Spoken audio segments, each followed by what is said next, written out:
उत्तर प्रदेश में सत्ता का संग्राम अपने चरम पर है। सभी पार्टियों के बड़े बड़े नेता एक ही दिन में कई कई जिलों में सभाएं कर रहे हैं। इसका बड़ा केंद्र आज बुलंदशहर की विधानसभाएं हैं, जहां अमित शाह से लेकर प्रियंका गांधी और अखिलेश और जयंत चौधरी पहुंचे हैं।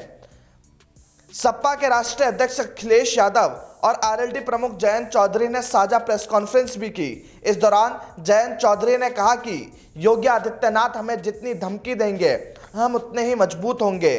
गठबंधन की सरकार बनी तो गर्मी नहीं भर्ती होगी। आप भी सुनिए कि आखिर अखिलेश और जयंत ने क्या कुछ कहा। जो हाल में बुलंदशहर में जो घटना घटित हुई है, जिस तरह हाथरस में एक पीड़ित परिवार को न्याय दिलाने के बजाय जिस तरह सरकारी तंत्र उनकी न्याय की गुहार की आवाज को दबाने में जुटा था, एक हृदय विदारक घटना यहां बीती है।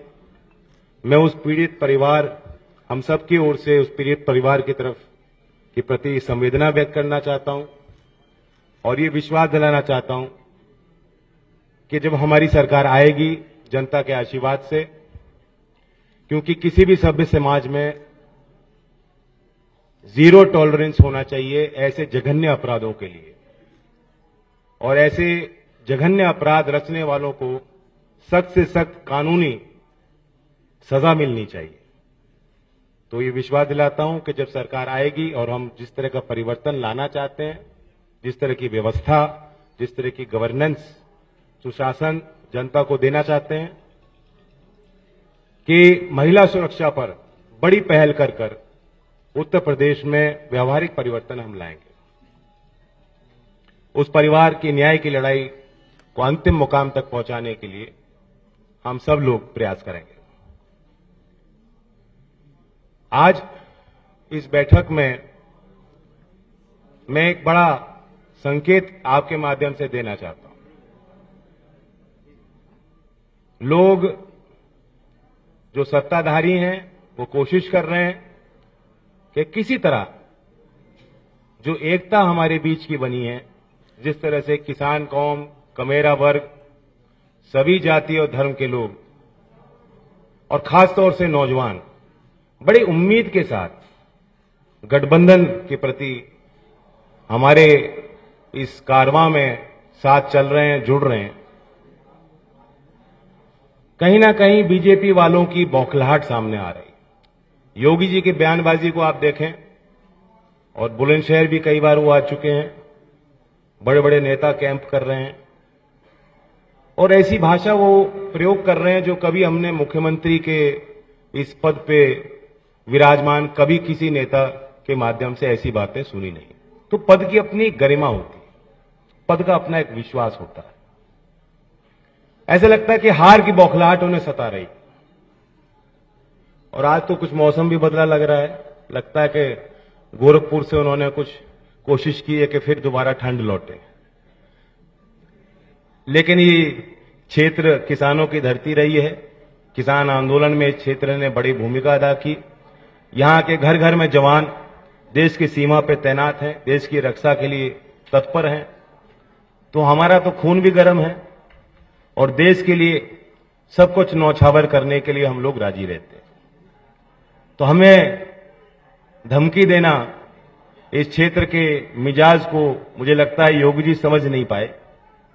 वो जितना हमें धमकाएंगे और भड़काएंगे, हम उतने ही एक होंगे, संगठित होंगे और ताकतवर होंगे।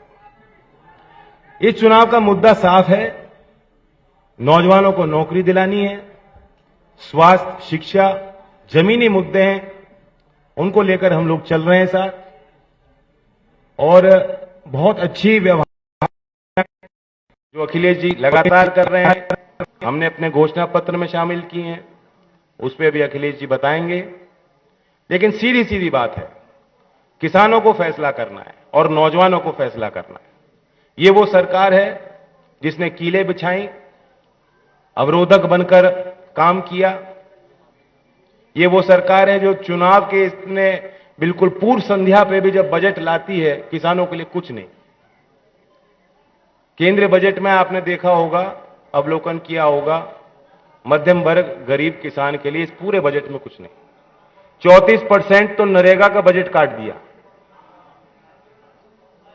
नरेगा वो योजना है जिसमें कम से कम कोविड की महामारी के दौरान जब लोग पलायन करके घर जा रहे थे, गांव जा रहे थे, कुछ ना कुछ आर्थिक सुरक्षा उनको दी गई, सहायता उनको दी गई, और 34% उस योजना का बजट काट दिया। एक भी बार वित्त मंत्री ने उस योजना का जिक्र अपने भाषण में नहीं किया।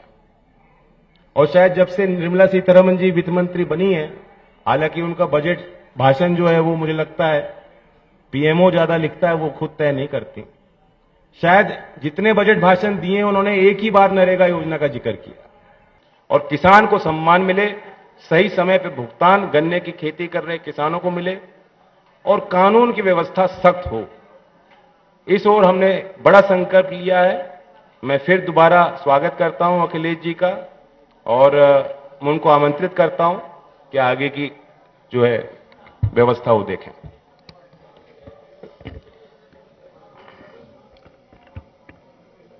मैं जैन जी का धन्यवाद देता हूं, और बहुत सारी बातें उन्होंने रखी, जहां से शुरुआत की कि बुलंदशहर की घटना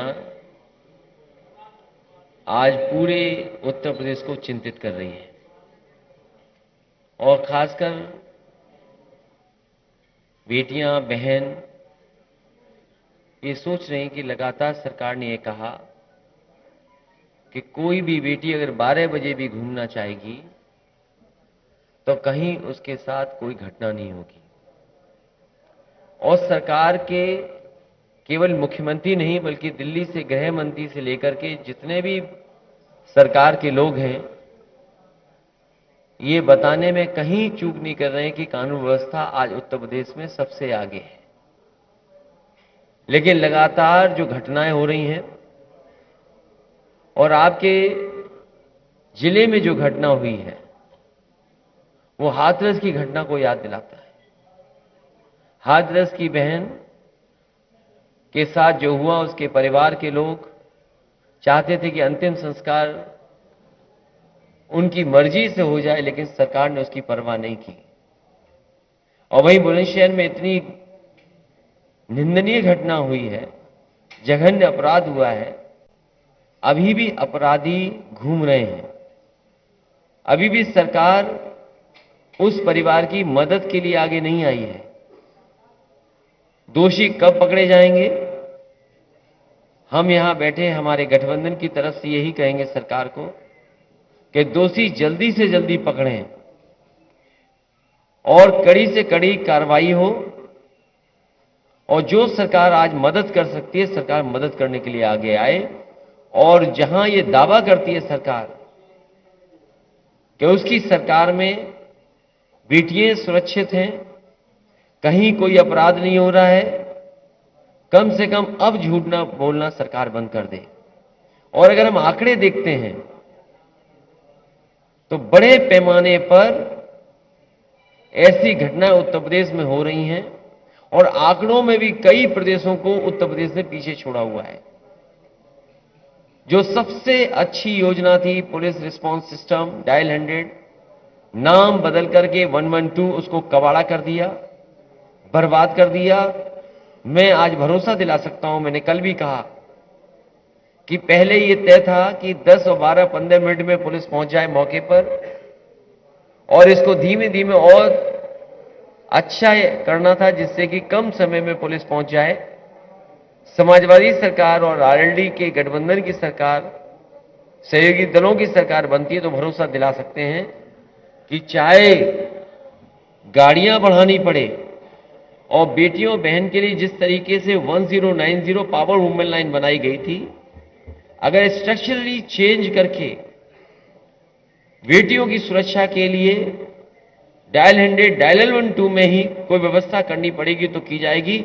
और वहीं गाड़ियों की संख्या विशेष बढ़ा करके सुरक्षा का माहौल बनाने का काम ये दोनों गठबंधन के लोग करेंगे।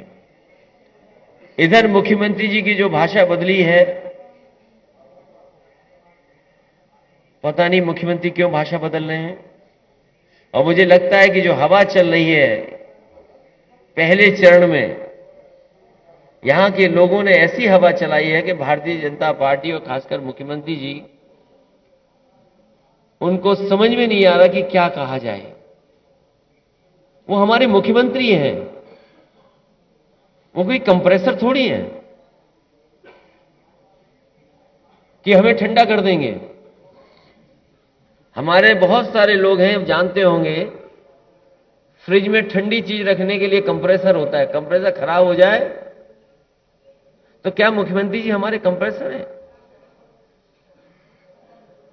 और जो लोग कह रहे हैं, गर्मी की बात कर रहे हैं, हम उन्हें भरोसा दिलाना चाहते हैं कि गठबंधन की सरकार बनेगी तो भर्ती दी जाएगी, भर्ती खोली जाएगी। गर्मी नहीं, भर्ती। नौजवानों को भर्ती के लिए उन्हें देने का काम, उनको नौकरी देने का काम गठबंधन में होगा। और जिस तरीके से सरकार ने नौकरियां छीनी हैं, रोजगार छीने हैं, इस बार हर यूथ अपने बूथ पर भारतीय जनता पार्टी को हराने का काम करेगा।